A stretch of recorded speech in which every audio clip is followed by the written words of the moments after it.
Hi, everyone, and welcome to PRI's podcast, The Responsibility of Investing. I'm Cambria Allen-Ratzlaff, Interim CEO at PRI, and it is an absolute pleasure to join you today.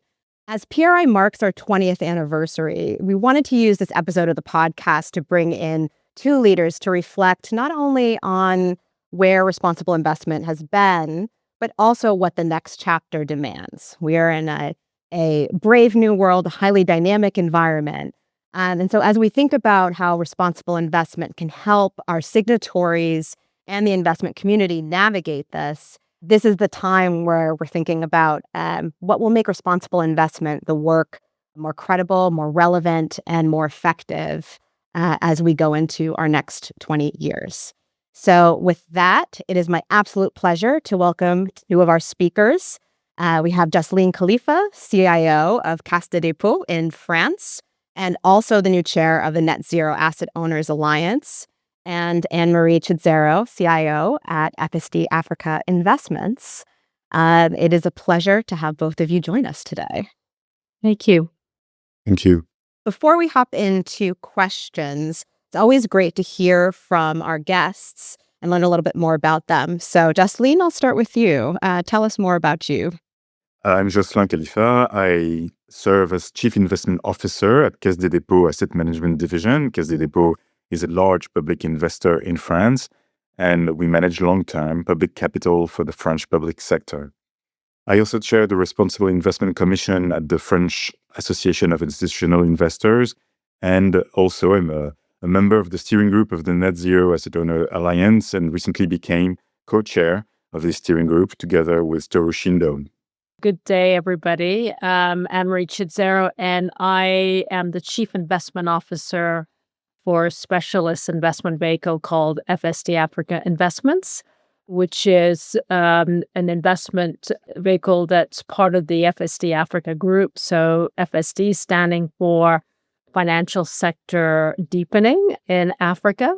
So we're entirely focused on enabling the African financial system to respond better to its economic, social, and environmental needs. Thank you so much to both of you for joining us. This is PRI's 20th anniversary year, so a big milestone, and responsible investment has very much grown as a field along with the growth of PRI. And as part of this, in preparation for the 20th anniversary, we ran what we called the Future of Responsible Investing project. The idea was to capture asset owner views, and a clear perspective that came through from our signatory leaders participating in that work was that responsible investment is simply good investment, embedded across the day-to-day work of investment teams. So let's start with you, Josselin. From your perspective, how closely does that match the reality for large institutions? I think it matches my experience relatively closely. And I agree that responsible investment is simply applying good judgment to investment, taking into consideration the long-term aspects and the values of the institutions we work for. It's not yet perfectly in place, but I think most of the elements are there. And from my experience, responsible investment is not anymore a separate ESG checklist. It has been embedded in the investment process, and it's included in the due diligence we conduct for most of our investment decisions. And today, when we decide or we consider an investment, we assess all material drivers of long-term value, which may mean climate, natural resources, human capital, governance, but also more and more new considerations about cyber, for example, or geopolitics that are in some ways extra-financial. But to go back to good judgment, in the end, I believe that what counts very much in the investment specialist decision is the financial materiality.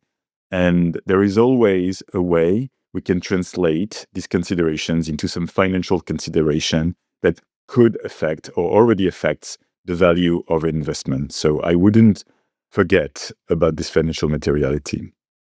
Yeah, and very much the mix of information is what really helps inform the decision making.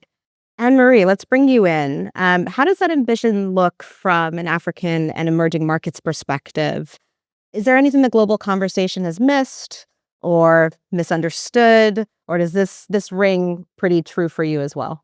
I think by and large it does. However, I'd like to cast it from a different frame in the sense that the African financial system is not as deep as in other markets.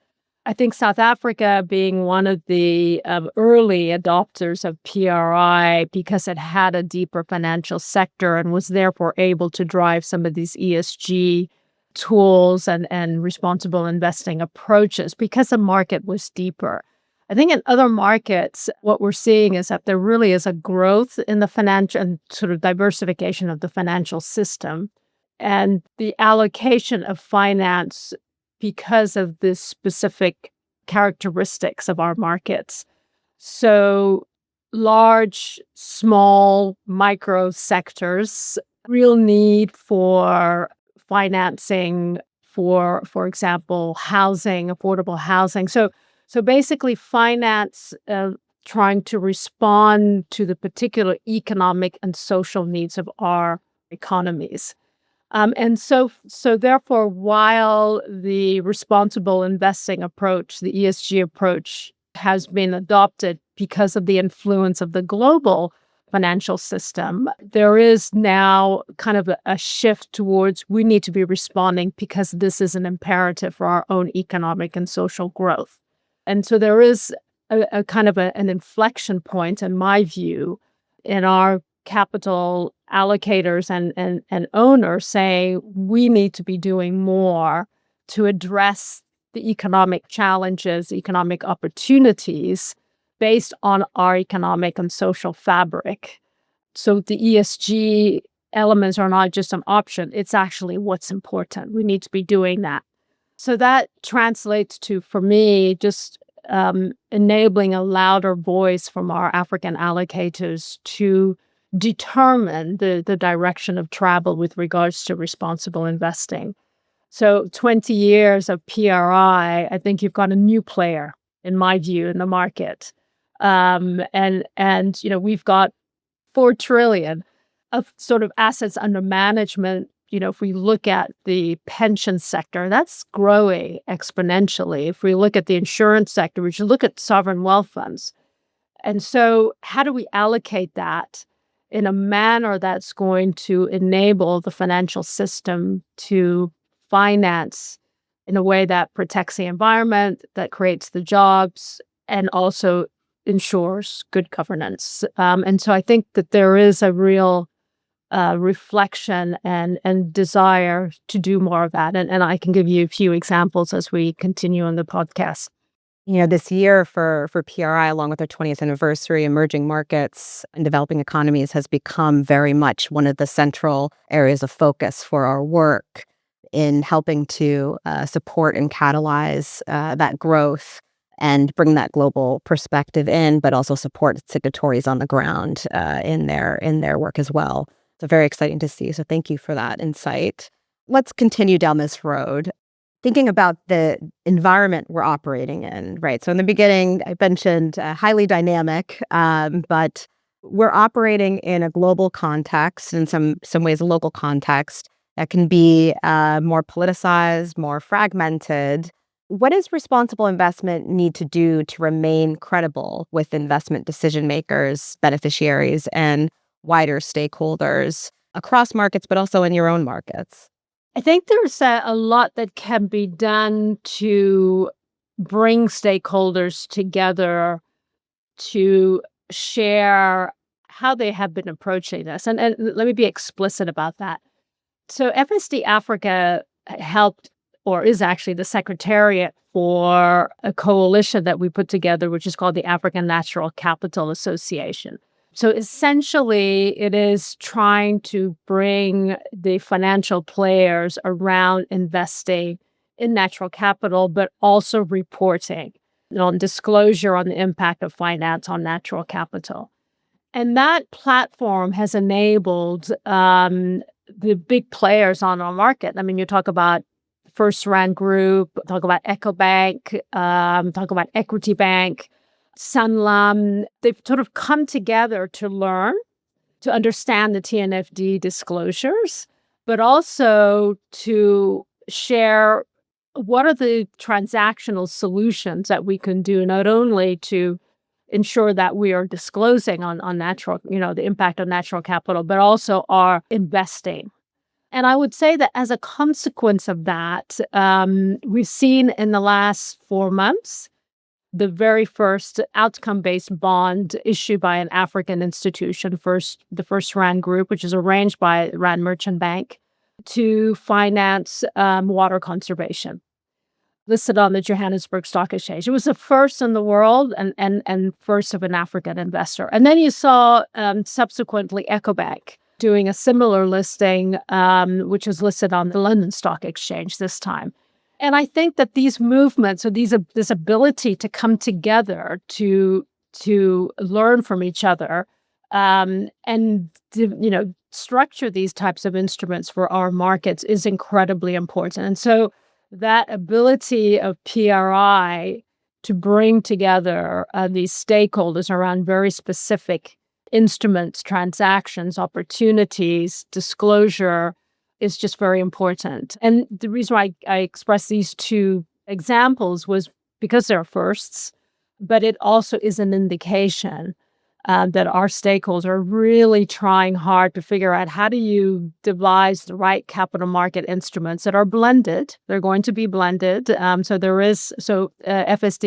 and the IFC anchored this bond, but they raised capital from the local institutional investors in South Africa. But, there isn't the blending because of the outcome-based payers. It's a partnership with the National Conservancy and it's Cape Town Water Management. But we're hoping we can replicate this because we've done it once. It took some time, but the next one should be faster because now we know how to do it. And so it's that ability to have the platforms to enable that replication to happen much faster. That's great. So opportunities to earn return for investors, but also finance what needs to be financed. Josselin, what's your view? And what does responsible investment need to do to remain credible with investment decision makers, beneficiaries, and wider stakeholders? Well, I think it's very much linked to your first question about responsible investment being good investment and being common sense.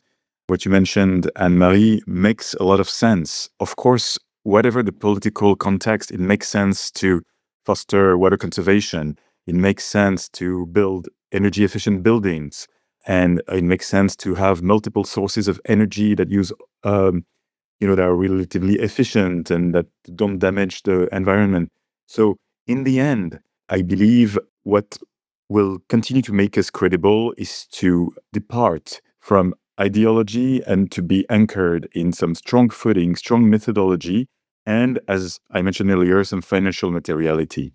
And this will, I think, be accepted whatever the context for common sense investors.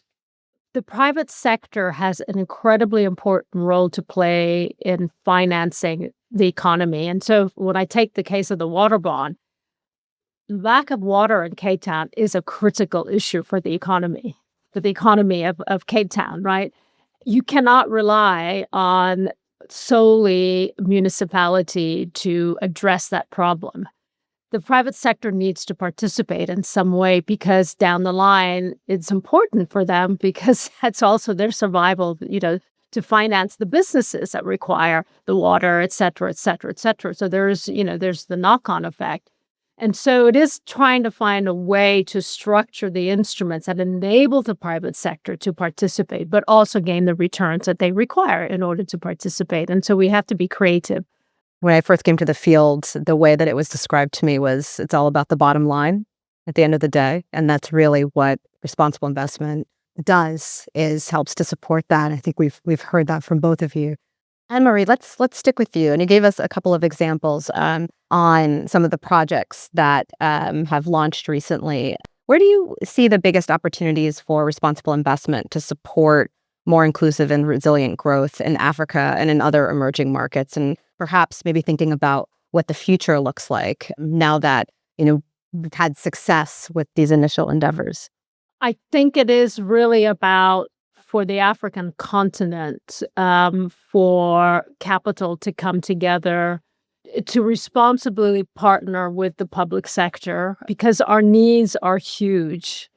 We can no longer rely on development finance. The world has changed.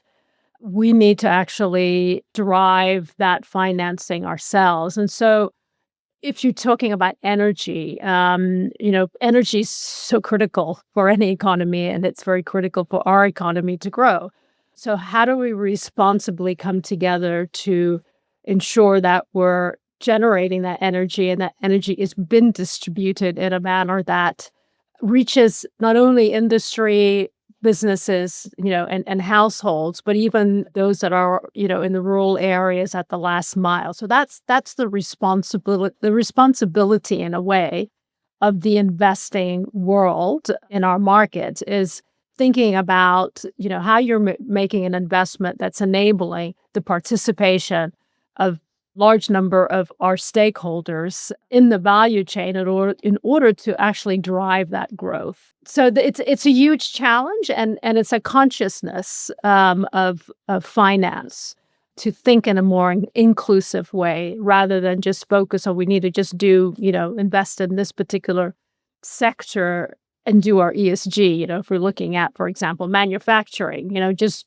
invest in manufacturing and ensure that you're applying ESG. I think it has to be a lot broader than that if we're really looking at finance to drive our growth. Thanks, Anne-Marie. And I wonder, Josselin, are you seeing something similar emerge in France or beyond in Europe? Because with change comes a lot of opportunity. And you mentioned energy earlier. I just wonder if you're seeing kind of some of these dynamics play out in your own markets or in your investment. I mean, obviously, the energy is a very, very central sector, and it's a sector in which we can actually exercise some responsible investment criteria. Energy is essential to data centers, for example, and to the AI revolution that's in place, but other types of infrastructure are also very essential. Secondly, what we see as being a very strong investment sector is what's related to strategic resilience and independence. We can see that the world is subject to many crises, and each geographic bloc is making sure that they have all the resources to be resilient in many scenarios. And this also calls for responsible investment reflexes. So these are a few examples of where I see that we need to continue financing the economy using this responsible investor lens. As a large asset owner, what role do you think large asset owners need to play in setting clear expectations for managers, strengthening stewardship, and demonstrating credible implementation? First of all, what I'd like to say is that investors, large or small, have a strong voice and have a lot of power, especially when they're taken collectively. Together, investors have so much influence on the destiny of companies, of economies, of regions and sectors. And I believe that sometimes this influence is not completely utilized to its full potential. And that's where I think that organizations that can mobilize together investors can actually bring a lot in the debate and the orientation of economic flows for growth and for responsible investment. So what role can we exert individually is first in each of our investments to try to analyze the long-term impact of our decisions and integrate large sets of indicators and the considerations to take decisions. And the long-term aspect is actually something that will help the economy grow in the right direction. The second way we can have a strong role is through the relationship with asset managers. At Caisse des Dépôts, we manage a large majority of our assets internally, but a lot of my colleagues in pension funds, other institutional investors are going through asset managers, and the dialogue they have with asset managers is essential because they set expectations, directives, conditions that will influence the economy we're in. And the last aspect that I think has strong power, and that is one of the roles of an institutional responsible investor, is through the votes and our relationship with companies. We vote in general assemblies, and we make sure we have a strong dialogue with the governance of the companies to express our opinion, why we vote the way we vote, and to influence in a responsible way the direction of the companies that we invest in. So there are a lot of tools in the toolbox that you're able to use, but we're increasingly hearing questions about passives and what does that mean for the markets. There are still things that investors can exert their power, can engage with companies. You still see very much value in sort of that company by company engagement activity. Value in this dialogue. I mean, for both on the general investment side and on the ESG side, we have strong and frequent dialogue with the companies of our portfolio. And it brings a lot of value so that it can understand in depth and fundamentally the way the companies are working, their strategy, their orientations, the way they deal with new challenges too. We had strong discussions lately about the geopolitical turmoil in the world and the way it was affecting their economy. One other aspect that we really want to discuss and where we will use these dialogues is to understand how companies are addressing the question of digital resilience.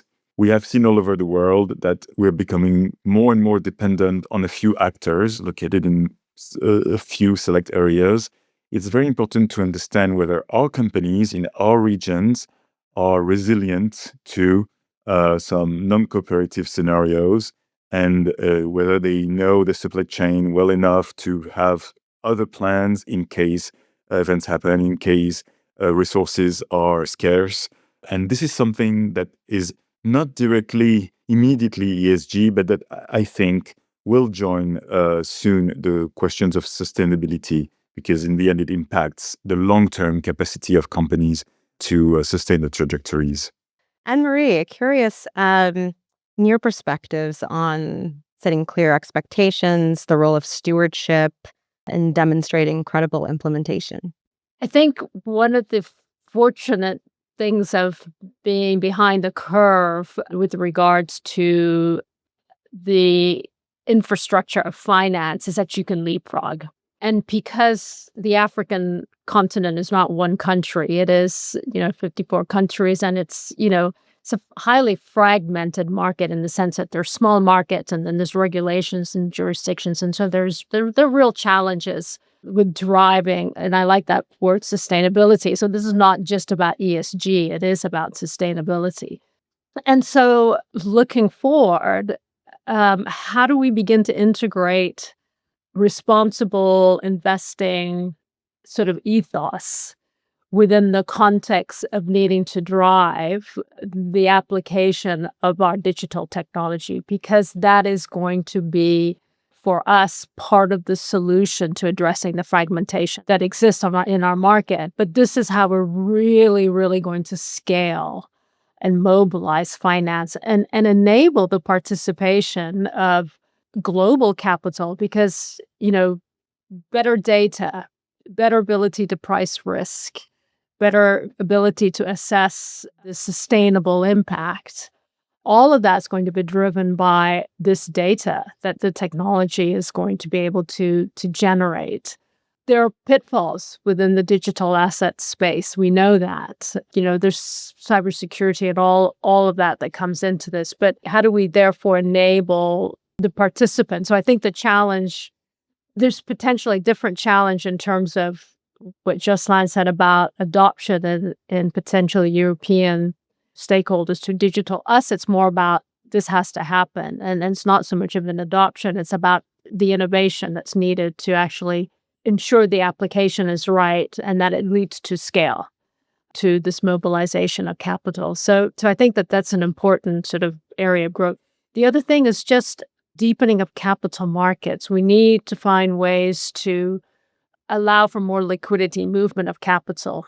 And that is part of the fabric of a deep financial system. Is, you've got the secondaries, you've got the listed funds, you've got the instruments and money market instruments that enable the movement of capital. And how do you do it in a way that it's moving capital into the areas that will ensure that sustainable growth? And so O's having a lens, when we did this listed bond, this is a capital market instrument, but it was going towards a very specific sustainability issue, which was water management.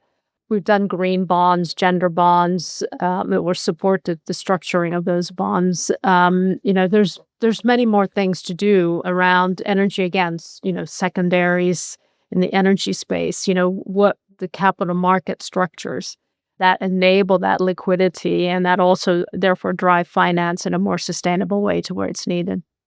What kinds of partnerships between global institutions, local investors, development finance is needed if the next era of responsible investment is going to be more globally relevant? I think we started the conversation, and Josselin was very eloquent to say, we have to be active. There has to be about transactions. This is not just about, this is important. No, let's have the transactions that demonstrate how you can actually invest responsibly, generate your financial returns, and have that sustainable impact. And, the challenge I see for asset owners in the more developed markets in investing in Africa is the ticket sizes. They want to allocate large tickets. We don't have the instruments, the vehicles, the funnels to absorb that. There's the risk issue, just the misperception of risk, the credit ratings, and all of that.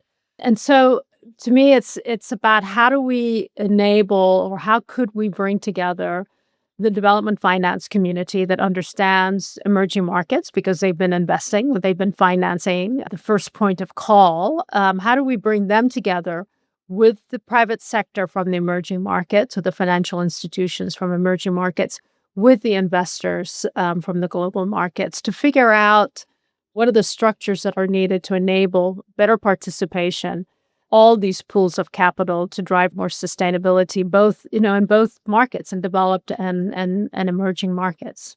I think the work that PRI is doing to bring people together is great, and we can leverage that platform in order to try to structure more transactions. Earlier, Anne-Marie, you mentioned creativity, and I think that's where maybe we can meet more, because the standards we have in terms of risk and geographical zone don't always allow us to be very present in emerging markets. But I believe that some blended finance, as you mentioned, and a combination of some development finance and regular institutional investing could actually bring both financial results and pickups and contribute to development objectives. But then again, I think we're just, the potential of this, I think it's still ahead of us. And certainly as PRI, we are here to support the process, and very much what we've been focusing on is how can we enable capital mobilization in a way that is conscious of our role as a global convener and educator and bringing the knowledge together. Before we end, if you're speaking to the next generation of investment leaders, what would you want them to understand about the future of responsible investment that perhaps previous generations didn't have to grapple with in the same way? I think the main thing that I've realized maybe in the last 10 years is that it's not much about ideology, it's about data, and it's about results. And in the end, it's about proving that, responsible investment is good, sensible investment. That's one aspect. The second thing that I would recommend the next generation is to really invest in science, that investment is not anymore only a financial discipline. It requires to be interested and to dig into other types of disciplines like climate science, geopolitics, technology, demography, geography, etc. And these forces are increasingly important in our investment decisions and in a multi-factor world. So I would encourage a lot of the next generation to go towards finance and responsible finance and to really open their mind to all these disciplines. Completely agree with what Josselin just said about this needing to be multidisciplinary. It's not just about finance. So absolutely agree. We need to be incorporating the other sciences and demographies, et cetera, which are just critically important. Africa is going to be one of the largest populations in the world, and we've got a very youthful population. But I would add that the younger generation is already thinking about these issues. When you think about a lot of the entrepreneurs, particularly in Africa, their world is about trying to solve for the challenges of their communities and their economies. And so they're already thinking about the need to address this sustainability issue. And so my message to them would be, don't feel that what has been built so far cannot be unbuilt. It's not about unbuilding it. It's about building on. Therefore, be bold, be creative, be innovative in leveraging what has been built so far and not just do the same. And so this whole notion of opening up to better partnerships and collaborations with other fields and expertise is critically important. As we've heard, the future responsible investment will not be shaped by one market, one institution, one point of view, or even one strategy. Multidisciplinary is very much the name of the game. It'll depend on how well investors respond to complexity, sharpen their practice, and build approaches that are both globally relevant and grounded in real-world contexts, that are bold, that are creative. So on behalf of PRI and our listeners, I want to thank both Anne-Marie and Josselin for sharing their expertise and insights with us. Just a quick reminder to everyone listening, if you are a PRI signatory, we are in the middle of our strategy consultation, and we very much want to hear from you. So how can we be bold? What's next? We really want to capture those ideas as we look toward the future and the next 20 years of PRI. So thank you again to Josselin and Anne-Marie. Thank you to our listeners. And we'll catch you next time on the responsibility of investment. Thanks so much. Bye-bye.